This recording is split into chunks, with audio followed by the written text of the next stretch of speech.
യുഎഇയിൽ വരും ദിവസങ്ങളിൽ ചൂട് കൂടുമെന്ന് ദേശീയ കാലാവസ്ഥാ നിരീക്ഷണ കേന്ദ്രത്തിന്റെ മുന്നറിയിപ്പ്. ചില ഉൾപ്രദേശങ്ങളിൽ താപനില 40 ഡിഗ്രി മുതൽ 46 ഡിഗ്രി സെൽഷ്യസ് വരെ ഉയർന്നേക്കും.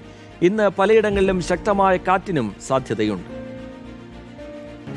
യുഎഇയിലെ തീരദേശങ്ങളിലും ദ്വീപുകളിലും 36 മുതൽ 42 ഡിഗ്രി വരെയും പർവ്വത മേഖലകളിൽ 27 മുതൽ 32 ഡിഗ്രി വരെയും വരും ദിവസങ്ങളിൽ താപനില രേഖപ്പെടുത്താൻ സാധ്യതയുണ്ടെന്നാണ് ദേശീയ കാലാവസ്ഥാ നിരീക്ഷണ കേന്ദ്രത്തിന്റെ മുന്നറിയിപ്പ്.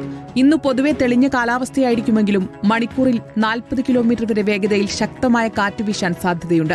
രാത്രിയോടെ അറേബ്യൻ ഗൾഫിൽ കടൽ പ്രക്ഷുബ്ധമാകാൻ സാധ്യതയുള്ളതിനാൽ ജാഗ്രത പാലിക്കണം. ഒമാൻ കടലിൽ തരംഗാവസ്ഥ ശാന്തമോ മിതമായതോ ആയിരിക്കും. നാളെ കാലാവസ്ഥയിൽ മാറ്റമുണ്ടാകുമെന്നാണ് പ്രവചനം. രാജ്യത്തിന്റെ വിവിധ ഭാഗങ്ങളിൽ ശക്തമായ പൊടിക്കാറ്റിന് സാധ്യതയുണ്ട്. വടക്കു പടിഞ്ഞാറൻ തെക്കു പടിഞ്ഞാറൻ ദിശകളിൽ നിന്നുള്ള കാറ്റ് ശക്തമാകുന്നതോടെ അന്തരീക്ഷം പൊടിപടലങ്ങളാൽ നിറയാൻ സാധ്യതയുണ്ട്. എന്നാൽ ഇതോടൊപ്പം താപനിലയിൽ നേരിയ കുറവുണ്ടാകുമെന്നത് ആശ്വാസകരമാണ്. ഞായറാഴ്ചയോടെ ആകാശം ഭാഗികമായി മേഘാവൃതമായിരിക്കും.